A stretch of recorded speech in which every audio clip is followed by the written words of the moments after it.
On the 28th of August 2013, 8 years after Hurricane Katrina devastated the region, a group of 5 teenagers from Louisiana decided to go explore the abandoned Six Flags theme park in New Orleans, Louisiana.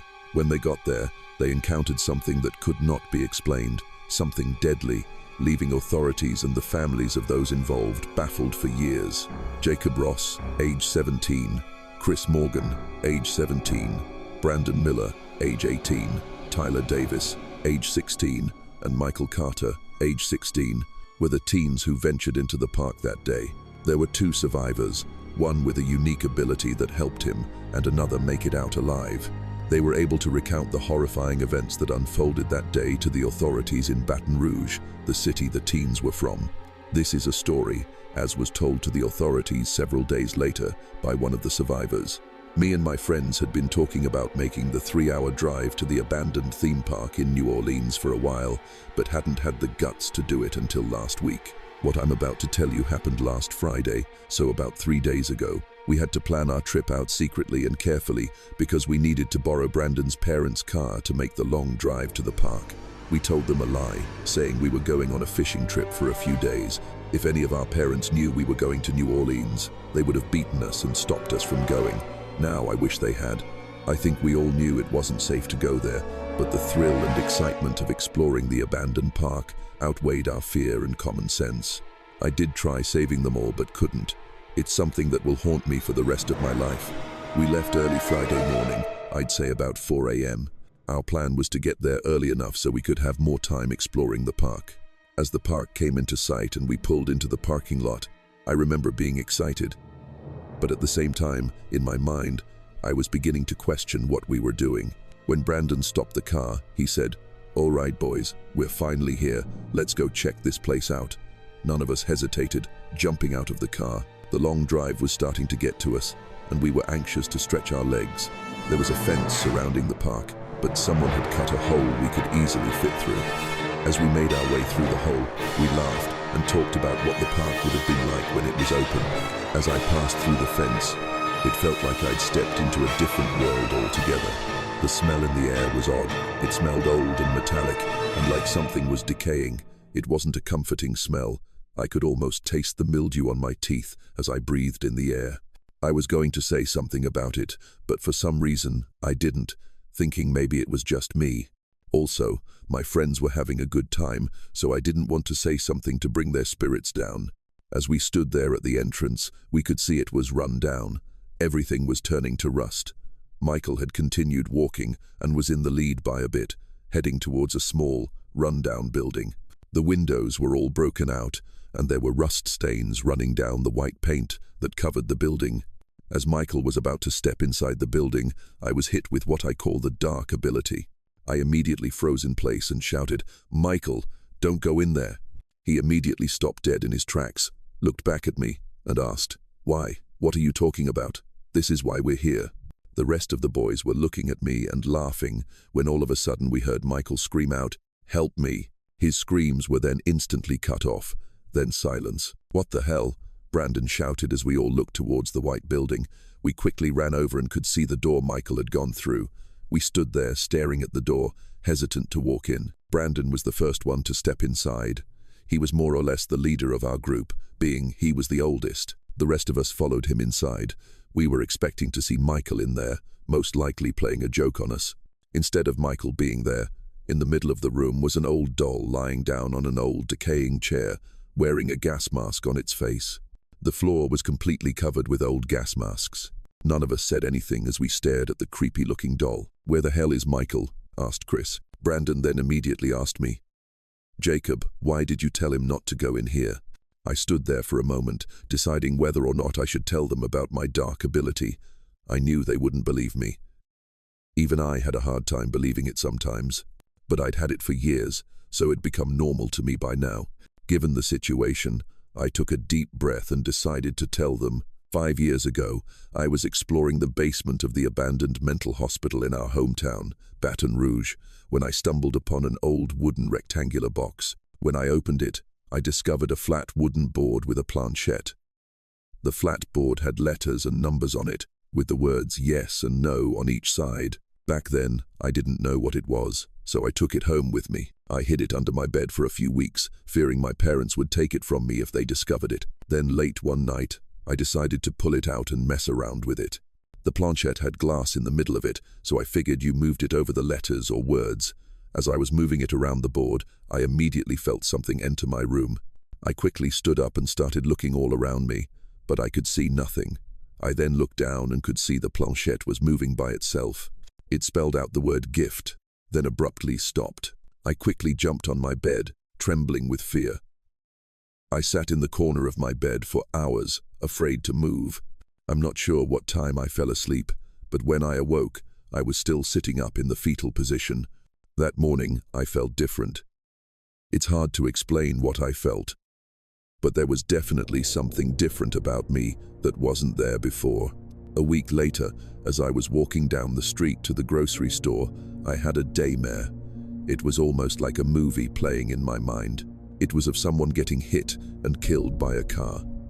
Very quickly after that, I witnessed someone in front of me crossing the street, then getting hit and killed by a car. It happened exactly like what had just played in my mind. At first, I was scared and confused. I wondered if it had really just happened or not.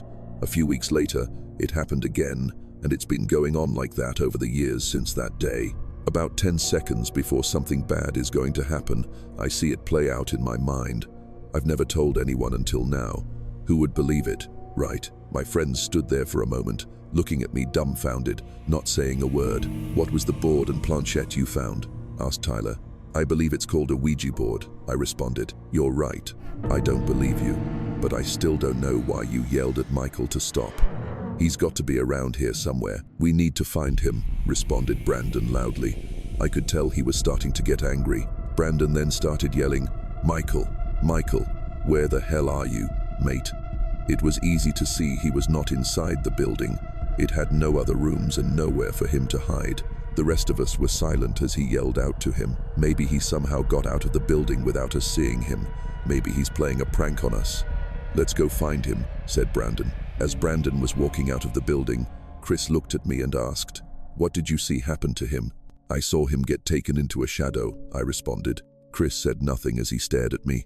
I could tell he believed me and was starting to get scared. We followed Brandon as he slowly walked towards another section of the park, continuing to yell for Michael to come out. As we continued walking, we kept getting deeper into the park, which seemed like a maze. Nobody spoke as we walked, except for Brandon shouting. I could visibly see the rest of us were deep in thought and scared. Part of me, of course, wanted to find my good friend, but part of me wanted to get the hell out of there, and fast. As we came up to an old ride that was hard to make out what it had been, I was hit with another daymare.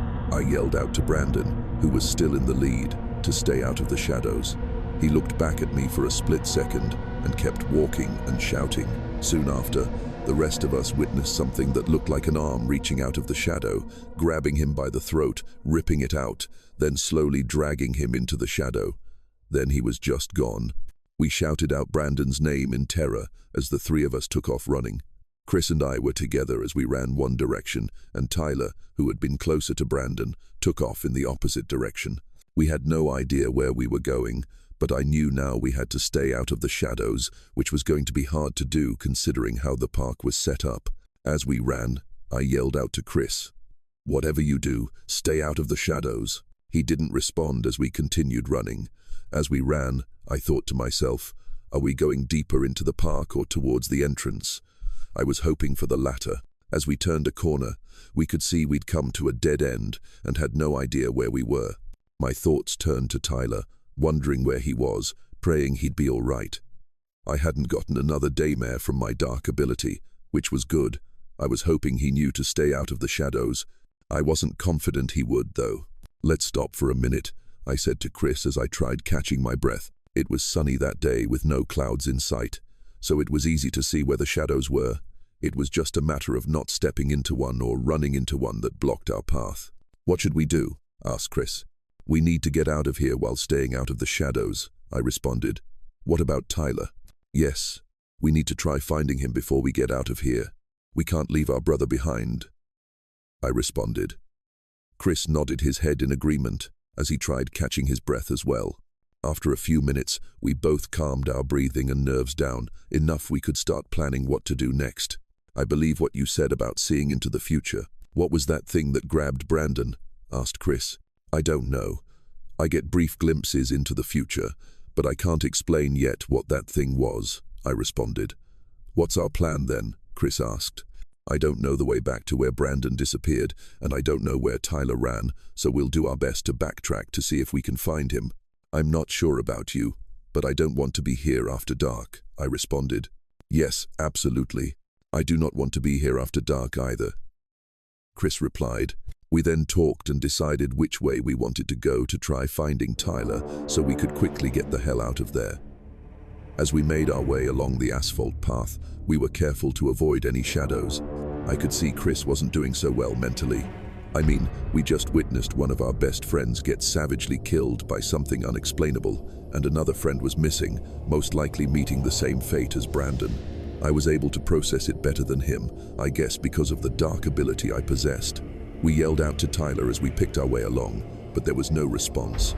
There were multiple paths to choose from, with some of them being impassable due to the shadows blocking the way. Nothing seemed familiar either. I wasn't sure which way we'd come. We'd been walking for quite some time when we turned a corner, and suddenly I was hit with another daymare. Within seconds, we saw Tyler not too far away, with his back turned to us. He was slowly walking backwards and looked like he was lost. I yelled out to him to stay out of the shadows again. It was too late. Something reached out from the shadow, this time grabbing him by the spine, ripping it out, then slowly pulled him in. Then, he was just gone. Chris and I screamed out in horror as we watched our last brother get savagely killed by something unexplainable. We stood there for a while, frozen with shock, as tears streamed down our faces, realizing we'd never see our brothers again. I eventually looked over at Chris and said, "We need to find our way out of here before dark." He simply nodded his head in agreement. It took us several hours to make it to the entrance, but we eventually made it out safely. We then walked for about a day before we found someone who picked us up and gave us a ride back to Baton Rouge. As we walked, we talked a lot about what we were going to say when we got back home. We ultimately decided to just tell the truth, as crazy as it sounds. The authorities asked Jacob what he thought the shadows were. His response was, "The shadows are the dead who died there 8 years ago. They live there now, needing to feed on the living." The authorities went to the park in search of the missing teens, but were never able to find anything related to the boys other than the car they'd driven, proving they were at least at the park like they'd said. They did also find the old creepy doll in the rust-covered white building, just like they described, sitting on a chair wearing a gas mask. The floor was riddled with old gas masks.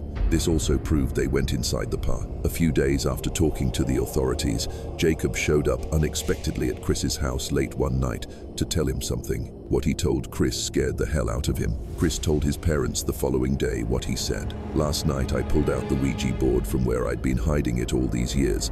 I asked it some questions. Why did my friends die? What good is this ability if I can't save my own friends?" The response I got was terrifying. The board spelled out, "You kill friends." It then all came flooding into my mind. I realized it had initially been my idea to go to the park. Deep down, somehow, I knew what was there lurking in the shadows. Along with this dark ability, it opened up a very dark side of me, an evil side. I purposely led them to their deaths. After saying that, Jacob turned around and immediately left, leaving Chris dumbfounded. The following day, Jacob's parents called up Chris asking if he'd seen him. Jacob's parents said he'd left a note on his bed that read only, "I'm too dangerous." He'd run away from home, never to be seen again. They searched the house for the Ouija board he talked about, but were never able to find it.